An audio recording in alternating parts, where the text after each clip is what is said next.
gió vẫn trôi về nơi cuối trời, muốn say chờ mong cho nơi phố quen thân gian yêu kiều về nơi xa xôi, và cơn gió rẽ rung trong môi em đêm, đêm sáng soi đưa mai qua đêm, lòng em khẽ gọi nên lời gọi tên em để vỡ tan như trên mưa rơi, lòng thầm mong sáng đi bên em mỗi ngày. Được rồi em hát ru vào trong dần vơi, rồi từ đây giá em luôn nói thật môi ngỡ như không còn xa thôi, không thấy em chỉ là giấc mơ.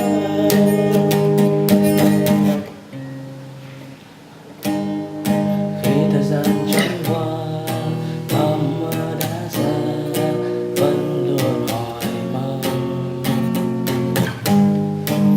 cho nơi phố về thời gian bao ngày gầy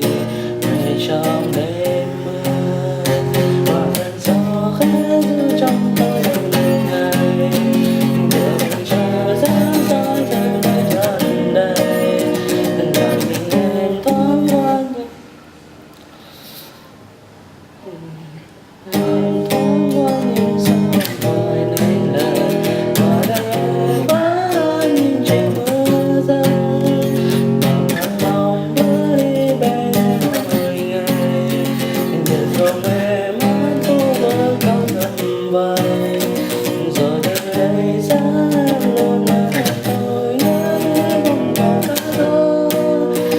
thấy em chỉ là giấc mơ. Mình ta nói ưu phiền trong về nơi xa,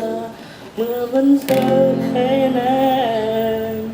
giờ tôi trong